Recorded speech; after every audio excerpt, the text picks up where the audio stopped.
আউযুবিল্লাহি মিনাশ শাইতানির রাজিম বিসমিল্লাহির রহমানির রহিম আল্লাহুম্মা সাল্লি আলা মুহাম্মাদ। আলহামদুলিল্লাহ, আল্লাহ পাকের দরবারে লাখ লাখ শুকরিয়া। আল্লাহ পাক সুস্থ রেখেছেন, আর এই সুস্থ থাকার কারণে সমস্ত কাজ সুষ্ঠুভাবে করতে পারি, আল্লাহর হুকুমসমূহ মানতে পারি। সুস্থ না থাকলে কোনোটাই করা সম্ভব হতো না। এজন্য শুকরিয়া আদায় করা, বেশির থেকে বেশি শুকরিয়া আদায় করলে আল্লাহ পাক ওই নিয়ামতকে বাড়াই দেন। ট্রেডমিলে হাঁটতে হাঁটতে অথবা পার্কে হাঁটতে হাঁটতে কিছু কথা সবসময় বলা দরকার, চিন্তা ভাবনা করা দরকার। আজ ট্রেডমিলে বা পার্কে হাঁটতে হাঁটতে না, আজকে আমার ড্রয়িং রুমে বসে যে কথাগুলো দিলের থেকে উদয় হয় সেইগুলো বলার চেষ্টা করব। আল্লাহ পাক যেন তৌফিক দেন। আল্লাহ পাক যা চান তাই করেন, যখন চান ঠিক তখনই করেন, যেভাবে চান সেভাবেই করেন। কারুর ক্ষমতা নেই এটা প্রতিরোধ করা, বাধা দেওয়ার। আর বাধা দিয়েও আল্লাহ পাক যে সিদ্ধান্ত নেন সেটা কেউ ঠেকাই দিতে পারবে না, অতীতেও পারে নাই। আর যদি আমার মৌতের সিদ্ধান্ত ফাইসালা হয়ে থাকে, আমার মৌত হয়েই যাবে, কেউ ঠেকাতে পারবে। দুনিয়ার যত রকম নিরাপত্তা ব্যবস্থা আছে, সমস্ত প্রকার নিরাপত্তা ব্যবস্থা যদি আমার উপরে প্রয়োগ করা হয় বা আমাকে দেওয়া হয়, আমার এই মৃত্যু থেকে কেউ ঠেকাতে পারবে না। মৃত্যু হয়েই যাবে। আল্লাহ যখন সিদ্ধান্ত নেবেন অমুক সময় মৌত হবে, ঠিক সেই সময়ই মৌত হয়ে যাবে। আল্লাহ চাইছেন হয়ে যাবে। আল্লাহ যদি চান যে আমি ভালো থাকব, দুনিয়ার সমস্ত লোক চেষ্টা করেও আমাকে খারাপ রাখাতে পারবে না। আল্লাহ চাইছেন আমাকে ভালো রাখবেন, আমি ভালো থাকবো। আল্লাহ যদি চান আমার খারাপ হালতে রাখবেন, দুনিয়ার সমস্ত প্রকার আসবাব আমার পিছনে খরচ করার পরও আমি ভালো থাকতে পারবো না। আল্লাহ পাক যদি আমাকে সম্মানিত করেন, তাহলে দুনিয়ার সমস্ত লোক চেষ্টা করেও আমাকে অসম্মানিত করতে পারবে না। দুনিয়ার সমস্ত প্রভাব, সমস্ত শক্তি, সমস্ত ক্ষমতা একত্রিত করেও আমাকে অসম্মান করতে পারবে না। আর আল্লাহ পাক যদি কাউকে অসম্মানিত করতে চান, দুনিয়ার সমস্ত লোক চেষ্টা করবে আমাকে সম্মানিত করার, সম্ভব না। সম্মানিত আমাকে কেউ করতে পারবে না। আমি অপমানিত হবই হব, অসম্মানিত হবই হব। আল্লাহ পাক চাইছেন আমি অসম্মানিত হব, আমি অসম্মানিত হবই হব।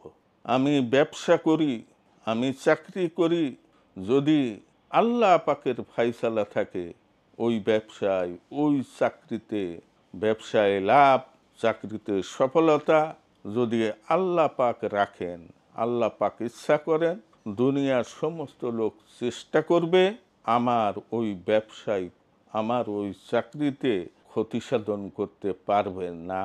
আল্লাহ পাক চাইবেন, হবেই হবে। আল্লাহ পাককে যে ওয়াদা করবেন, যে চিন্তা ভাবনা করবেন, সেটা করবেন। আর যদি আমার ওই চাকরি ব্যবসায় যদি আল্লাহ পাক আমার ক্ষতি রেখে থাকেন, তাহলেও তদ্রূপ আমার ওই চাকরি ব্যবসায় কেউ লাভ দিতে পারবে না। আল্লাহ পাক ক্ষতি চাইছেন, আমার ক্ষতিই পৌঁছবে। বহুত উদাহরণ আল্লাহ পাক কালামে পাকের মধ্যে দিয়েছেন। প্রতিটা নবীদের ক্ষেত্রে এটা প্রমাণ করে দিয়েছে। ইব্রাহিম আলাইহিসসালামকে সমস্ত ক্ষমতা প্রয়োগ করে তাকে ধ্বংস করতে চেয়েছিল। রাষ্ট্রীয় ক্ষমতা, জনগণের ক্ষমতা, সমস্ত ক্ষমতা, ক্ষতিকারক সমস্ত আসবাব ইউজ করে ইব্রাহিম আলাইহিসসালামকে ক্ষতি পৌঁছাইতে চাইছে। আল্লাহ পাক ইব্রাহিম আলাইহিস সালামকে হেফাজত করতে চেয়েছেন, আল্লাহ পাক হেফাজত করেই ছেড়েছেন। সমস্ত তৎকালীন যুগের বাদশাহ রাজা তাকে মেরে ফেলার সিদ্ধান্ত, তাকে বেঁধে ফেলা হলো, হ্যাঁ, অগ্নিকুণ্ডে নিক্ষেপ করা হলো। কি হলো? অগ্নিকাণ্ডে নিক্ষেপের ফলেও আল্লাহ পাক হেফাজত করতে চাইছেন ইব্রাহিম আলাইহিস সালামকে, আল্লাহ পাক হেফাজতই করেছেন। আসলে দুনিয়ার সমস্ত মাকলুক আগুন আল্লাহ পাকের হুকুমের দাস। আগে আগুন পোড়াইবে, আগুনের কোনো ক্ষমতা নাই ইব্রাহিম আলাইহিস সালামকে পোড়ায়। কারণ আগুন তো মাকলুক, সে আল্লাহ পাকের হুকুম পালন করবে। আল্লাহ পাকের হুকুম হলো যে ইব্রাহিম আলাইহিস সালামের প্রতি শান্তিদায়ক ঠান্ডা হয়ে যাও। সমস্ত কিছু পুড়ে যায়, আসমানের উপর থেকে আসমানের দিকে পাখি উড়ে যে পর্যন্ত ভোনা হয়ে নিচেই পড়ে যায়, ইব্রাহিম আলাইহিস সালামের কিছু হয়। ইব্রাহিম আলাইহিস সালাম ওই বিশাল অগ্নিকুণ্ডের ভিতরে আল্লাহ পাক ফুলের বাগান তৈরি করে দিলেন। তিনি দিব্যি ওর ভিতরে চলাফেরা করতেছেন, আনন্দ করতেছেন। আল্লাহ চাইছেন হেফাজত করতে, দুনিয়ার সমস্ত ক্ষমতাকে ইউজ করা হয়েছে এখানে, কিন্তু ইব্রাহিম আলাইহিস সালামের একটা লোমও পোড়ানো সম্ভব হয়। আল্লাহ পাক চাইছেন ইব্রাহিম আলাইহিস সালামকে হেফাজত করতে, ইব্রাহিম আলাইহিস সালামকে হেফাজত করেই ছেড়েছেন। ফিরআউনের সময় ফিরআউন জ্যোতিষী ভক্ত, জ্যোতিষীরা খবর দিল যে এমন একজন দুনিয়াতে আসবে, দিন তারিখ ঠিক করে যে অমুক দিন দুনিয়াতে আসবে এমন একজন, তার হাতে তোমার পতন হবে, তার হাতে তোমার ধ্বংস হবে। ফিরআউন কি করলো? ফিরআউন তার সাধ্য অনুযায়ী সব রকম চেষ্টা করলো যা এই লোকটি যেন দুনিয়াতে না আসতে পারে। ওই নির্দিষ্ট তারিখ পর্যন্ত দুনিয়াতে যত তার রাজত্বে যত দম্পতি ছিল সবাইকে আলাদা করে ফেলে, যে কারোর সঙ্গে স্বামী স্ত্রী যেন পরস্পর মিলিত না হতে পারে। কি ক্ষমতা প্রয়োগ, ক্ষমতার দাপট, নারী পুরুষ আলাদা করে ফেলা হয় যাতে মূসা আলাইহিস সালাম দুনিয়াতে না আসতে পারেন। কিন্তু তার সেনাপতি, সে তো তার সবচাইতে বিশ্বাস্ত, অঘটন সেখান থেকেই ঘটানো হলো। সেনাপতির স্ত্রী ছিল বিশ্বাস, আল্লাহ বিশ্বাসী, ঈমানওয়ালা। তারা দেখা সাক্ষাৎ করতে গেছে, মন চাইছে, যদিও বাদশার নির্দেশ, কিন্তু ভাবছে কে দেখবে আমাদের এই ঘটনা। আল্লাহ পাক মিলাই দিয়েছেন, ওই ওরসে আল্লাহ পাক মূসা আলাইহিস সালামকে দুনিয়াতে পেশ করলেন। ওই সময়কার ওই নির্দিষ্ট সময়ের আগ পর্যন্ত যত পুরুষ সন্তান জন্মগ্রহণ করেছে, ফিরআউনের নির্দেশে সমস্ত পুরুষ সন্তানকে মেরে ফেলা হয়েছে। আল্লাহ পাক মূসার মার চেহারায় এমন একটা পরিবেশ সৃষ্টি করলেন, বাহ্যিকভাবে বোঝার উপায় নেই যে সে সন্তান সম্ভব। যা কিছু করেন সব আল্লাহই করেন, আল্লাহ যেটা করবেন কে ঠেকানোর আছে। নির্দিষ্ট দিন ঠিকই মূসা আলাইহিস সালাম দুনিয়াতে আগমন করলেন, তার মায়ের গর্ভ থেকে জন্ম নিলেন।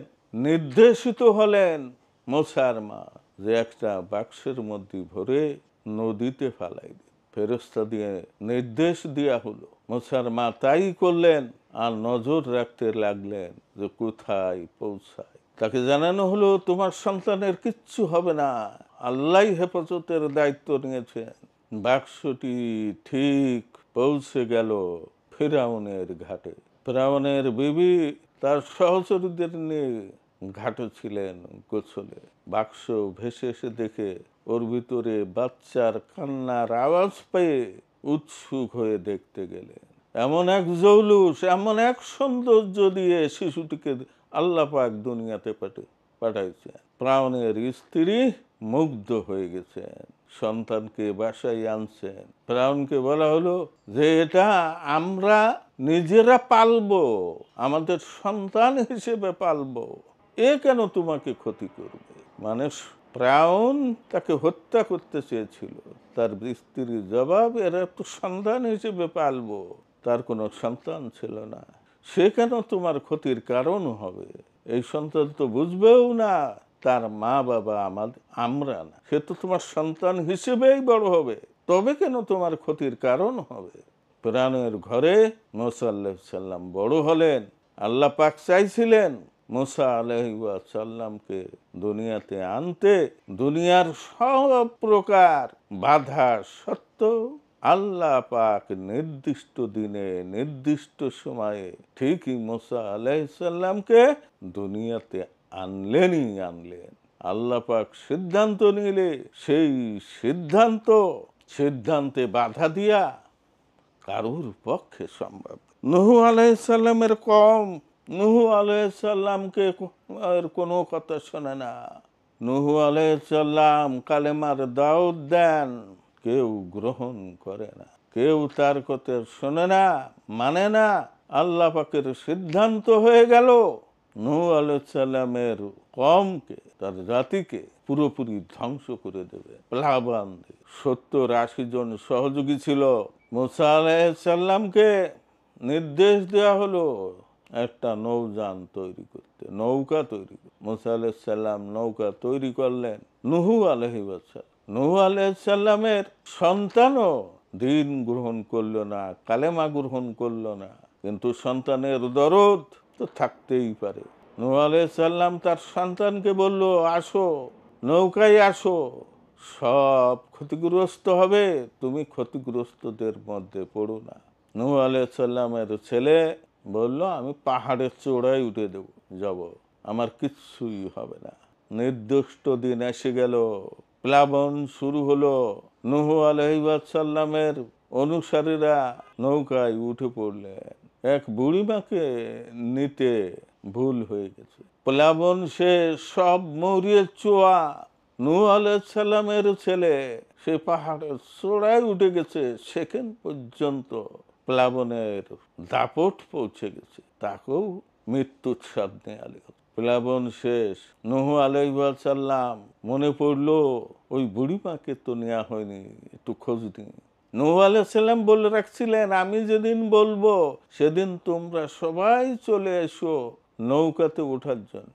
বুড়িমা ওই অপেক্ষায় ছিল কখন নূহ আলাইহিস সালাম ডাক দেবেন। নূহ আলাইহিস সালাম বাড়ির দরজার কড়ায় নাড়া দিলেন, বুড়িমা আপনি কি আছেন? বুড়িমা ভিতর থেকে জবাব দিচ্ছে, আজ কি সেই প্লাবনের দিন? তুমি কি আমাকে নিতে আসছো? অথচ 40 দিন পর্যন্ত প্লাবন চলে গেছে। প্লাবন শেষে নূহ আলাইহিস সালাম খোঁজ নিতে আসছে। বুড়িমা অপেক্ষা করছিল নূহ আলাইহিস সালাম কখন খবর দিবে। আল্লাহ পাক তার ঘরেই তাকে হেফাজত করেছেন এই দীর্ঘদিন।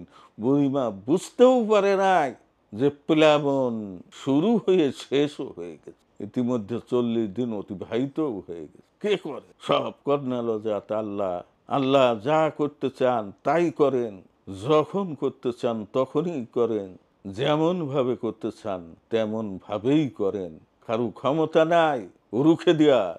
আল্লাহ পাক আমাদের বোঝার তৌফিক দান করেন। আল্লাহ পাক আমাদেরকে ঈমানের হালতে মউত দান করেন। আমিন। আসসালামু আলাইকুম ওয়া রাহমাতুল্লাহ।